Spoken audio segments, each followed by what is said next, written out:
अस्सलाम वालेकुम। आज मैं बात करूंगा appointment of acting charge basis पे।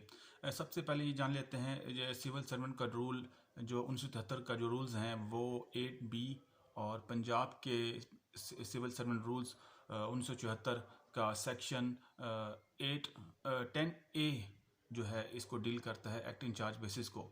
बेसिकली एक्टिंग चार्ज की जो डेफिनेशन है वो यूं है कि किसी भी जो पोस्ट के अगेंस्ट, जो वेकेंट पोस्ट के अगेंस्ट किसी ऐसे कंपिटेंट सिविल सर्वेंट को या सीनियर सिविल सर्वेंट को लगाया जाए जो ऑफिस के जो है डेली जो अमूर है ना वो सर अंजाम दे सके।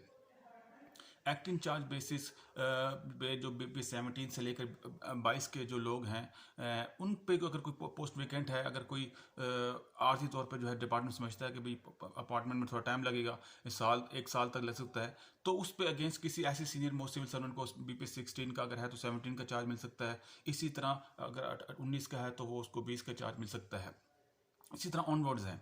तो एक्टिंग चार्ज बेसिस पे जो बेसिक पे जो है वो ड्रॉ करेगा।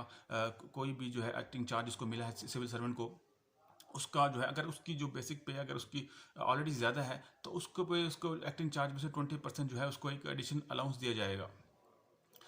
सिविल जो एक्टिंग चार्ज बेसिस जो अपॉइंटमेंट होती है बेसिकली टेम्परेरी बेस पे होती है, यानी कि किसी मिनिमम 1 साल या मैक्सिमम जो है 2 साल के लिए हो सकती है, इससे ज़्यादा एक्सटेंड इसको नहीं किया जा सकता। तो उसके अलावा जो एक्टिंग चार्ज बेसिक जो जो अपॉइंटमेंट है वो इस पर कोई हमें ऐसे वेस्टेड राइट हासिल नहीं होते कि हमें हर सूरत मिलनी है। ये डिपार्टमेंट की जो है वो डिस्क्रिप्शन जो है, लेकिन स्वीट विल नहीं है कि वो उसकी सर्विस से अगर कंपिटेंट है आदमी तो उसको जो है एक्टिंग चार्ज बेसिस पे कोई भी ओहदा उसको काम करने कहा जा सकता है। इन रिटर्न जो है वो लाजमी होता है, इन राइटिंग में लाजमी दिया जाता है। इसमें गाय बगाया वक्त जो है कंपिटेंट अथॉरिटी से भी अब इसकी मंजूरी ली जाती है।